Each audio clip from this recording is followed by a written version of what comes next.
Done. जय हिंद दोस्तों, हमारे यूट्यूब चैनल में आपका स्वागत है। आज हम प्रयागराज में railway group D exam centre पर आए हैं। यहाँ पर कुछ विद्यार्थी बैठे हुए हैं, इनसे बात करेंगे। ये कहाँ से आए हुए हैं, इनका एग्ज़ाम कब है, आते समय किन किन समस्याओं का सामना करना पड़ा है, आदि विषयों पर बात करते हैं। चलिए शुरू करते हैं। सर जी, कहाँ से आए हैं आप? अभी तो हम लखनऊ से आए हैं। लखनऊ से आए हैं। तो लखनऊ से आने में आपको कोई समस्या सामने नहीं पड़ा? नहीं, कोई विशेष समस्या तो नहीं हुई क्योंकि वहाँ ट्रेन काफ़ी समय से मिल गई थी। समय से मिल गया जी। बाकी यहाँ व्यवस्था ठीक है? हाँ, यहाँ भी व्यवस्था अच्छी है, लगभग धन्यवाद। अच्छा ही कहा जाएगा। सर, आप कहाँ से आए हैं? पटना बिहार से। पटना बिहार से। तो पटना बिहार से कैसे आए हैं? ट्रेन से आए हैं? ना ट्रेन भाई साहब, कोई समस्या तो नहीं हुई आने में? समस्या तो नहीं होती, थोड़ा मना समस्या हुई टिकट मैंने सीट के लेके, हाँ। भीड़ भाड़ के लेके, और कुछ ज़्यादा समस्या नहीं है। खाना खाए नहीं, हैं? खाना वाना तो अभी तक नहीं खाए हैं, हाँ। बस भूखे पेट यहाँ पर बैठे हुए हैं एग्ज़ाम के लिए। हाँ। बस खाना वाना नहीं खाए हैं। ऐसे कहीं खा लिए होते भाई, एग्जाम कहीं दिक्कत ना करे आपको। ठीक है, लेकिन एजा पड़ी जो होटल वगैरह बगल में नहीं है, इसी कारण से खाना अभी तक नहीं खाए हैं। थोड़ा मना जो नाश्ता पानी होता है वो कर लिए हैं। देख लीजिए दोस्तों, टीसीएस का सेंटर ऐसा बनाया गया है, इसके पास होटल वगैरह नहीं है। शिकायत कर रहे हैं विद्यार्थी, बताइए ऐसे सेंटर बनाया जाता है? सेंटर ऐसा होना चाहिए, इसके पास होटल होना चाहिए, रुकने के लिए व्यवस्था होनी चाहिए। आइए और भी विद्यार्थियों से बात करते हैं। कहाँ से आए हैं सर? बिहार से आए हैं, बिहार से जमालपुर से। जबलपुर से। तो आपको आने में किस कठिनाई का सामना करना पड़ा? कठिनाई का सामना ये है कि इतना सडन डेट आ गया तो रिजर्वेशन में थोड़ी दिक्कत हुई, तो वेटिंग में आना पड़ा, एसी में। जी, तो अभी भी ट्रेन में वेटिंग में टिकट है, अभी कंफर्म हुआ नहीं है। तो क्या लगता है इस बार आप रेलवे ग्रुप डी एग्जाम में अपने प्रदर्शन के बारे में? नहीं, मेरा रेलवे ग्रुप डी का एग्ज़ाम नहीं है, मेरे भाई का एसएससी का डॉक्यूमेंट वेरिफिकेशन था, तो उसके लिए हम साथ में आए। तो डॉक्यूमेंट वेरिफिकेशन हो रहा है इसमें? हाँ जी, बिल्कुल अभी हो रहा है, अब सेकेंड शिफ्ट चल रहा है अभी। चलिए, भगवान करे उनको नौकरी मिल जाए। जी बिल्कुल, थैंक यू। सर, आप कहाँ से आए हैं? बक्सर जिला बिहार से आए हैं। बिहार से आए हैं? जी सर। आप बहुत उदास लग रहे हैं भाई साहब। नहीं सर, उदास नहीं है, थोड़ा सा खाए पिए हैं ना? हाँ, खाना खा लिए हैं। हाँ। जी, खाना खा लिए हैं, लेकिन जहाँ पे मतलब रेलवे स्टेशन से हम लोग का यहाँ दूरी बहुत काफ़ी दूरी हो गया है ना, तो थोड़ा सा आने में हरासमेंट हो गया है। जी, ऐसे मेरा अभी पेपर नहीं है, मेरे भाई का पेपर है, तो उसी के रिगार्डिंग हम यहाँ पे बैठे हुए हैं। हाँ, अपने भाई का एग्ज़ाम, मेरे भाई का एग्ज़ाम है, उसी के लिए बैठे हुए हैं। आपको क्या लगता है, सही है सेंटर इतना दूर बनाया गया है? नहीं देखिए, बिल्कुल इतना दूर नहीं देना चाहिए, मतलब रेलवे स्टेशन के कुछ करीब देना चाहिए कि विद्यार्थियों को आने जाने में भी सुविधा हो और वहाँ पे खाना भी अच्छा से मिल जाए, क्योंकि यहाँ पे मेनली जो प्रॉब्लम है भोजन को लेकर के है, थोड़ा सा प्रॉब्लम है, खाना अच्छा से नहीं मिल पा रहा है। इसके पीछे तर्क यह दिया जा रहा है कि अगर सेंटर दूर रहेगा तो नकल नहीं हो पाएगा, नहीं तो विद्यार्थी लोग अपना नकल का व्यवस्था करवा लेते हैं। नहीं सर, ऐसा देखिए ऐसा कुछ भी नहीं है ना, ऐसा तो कोई बात नहीं है। ऑनलाइन में नकल नहीं कर सकते ना, आप ऑनलाइन में क्या नकल करेंगे अंदर से आप अपनी स्क्रीन देखेंगे, दूसरी की स्क्रीन कहाँ देख पाएंगे आप, है ना? तो भारत के लोग जुगाड़ू लोग हैं। नहीं, ऐसा होना नहीं चाहिए, क्योंकि ऐसे बोल सकते हैं कि जुगाड़ू होता है, लेकिन ऐसा हो नहीं रहा है। अभी तक मुझे भी नहीं सुनाई दिया कहीं। जुगाड़ू इन द सेंस इन्वेंशंस के मामले में जुगाड़ू है, ये सब के मामले में नहीं। हमारे देश के जो नौजवान है या जो भी स्टूडेंट है वो बहुत कर्मठ है और बिल्कुल।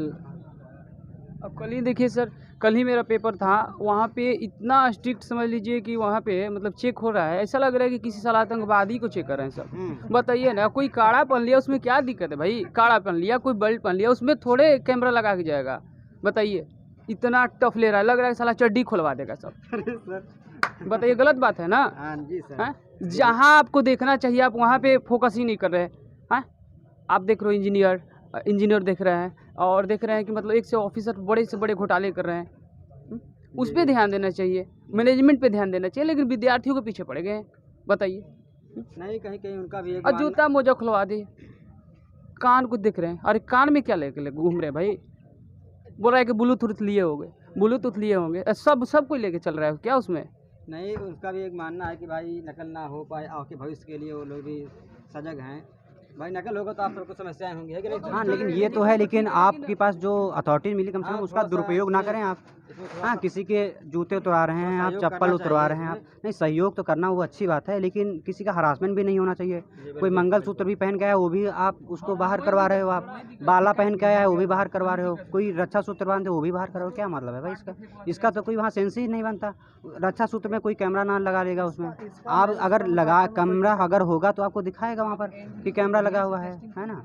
और आपकी जो सेंटर है आप वहाँ कैमरा तो लगे ही हैं, आप बच्चे को देख सकते हो कि बच्चा कहाँ देख रहा है, कहाँ देख कर एग्ज़ाम टिक कर रहा है।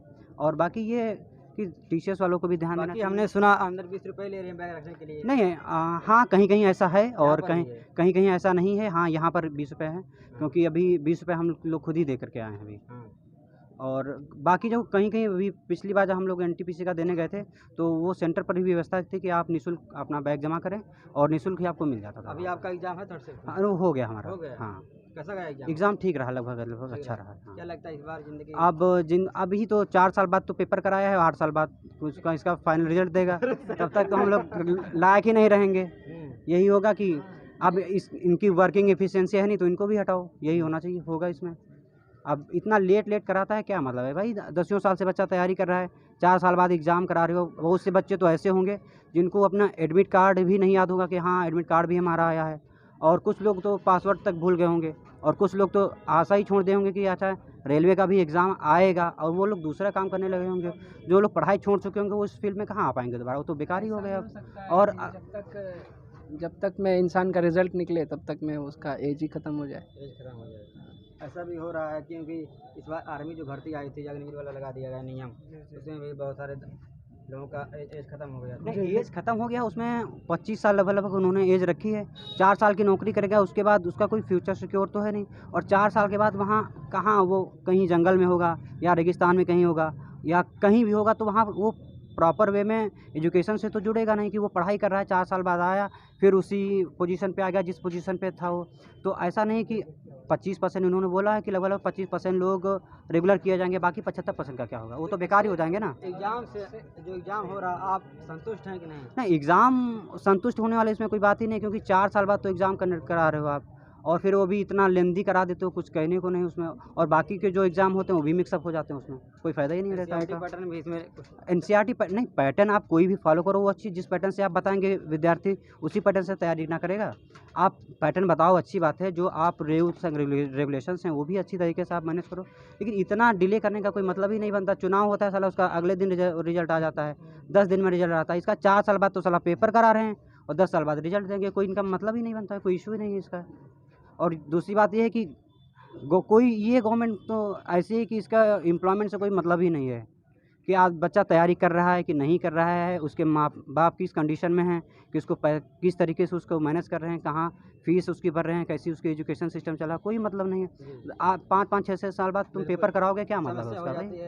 समस्या ये छोटी समस्या, बहुत बड़ी समस्या, सबसे बड़ी समस्या ये है कि 4 साल बाद आप एग्ज़ाम कराते हैं, उसके बाद वो ओवर एज हो जाता है, दूसरे एग्ज़ाम भी नहीं अपीयर कर पाता है, और इतना लंबा कराते हैं। उसी बच्चा ख्याल में रहता है कि आने वाले समय में होगा एग्ज़ाम होगा, उसी समय में वो जो फ्यूचर होता है वो भी उसका निकल, आने वाले समय में वो भी कुछ भी नहीं कर पाता है, क्योंकि उसकी जो काम एग्ज़ाम का ये जो पूरा पैटर्न बना दिए हैं 4 साल में, 4 साल में बेरोजगारी, इससे अच्छा होना ही नहीं चाहिए। एग्ज़ाम ही ना कराओ, कम से कम बच्चा सहारा तो नहीं करेगा कि 4 साल बाद एग्ज़ाम देंगे फिर 10 साल बाद रिजल्ट निकलेगा। वो कुछ करना होगा, फल बेचना होगा, पकौड़े बेचना होगा, समोसा बेचेगा, चाय बेचेगा, कुछ तो कुछ कर ही लेगा। 4 साल आशा दे करके आप उसको फिर 4 साल के लिए आगे बढ़ा रहे हो, क्या मतलब है?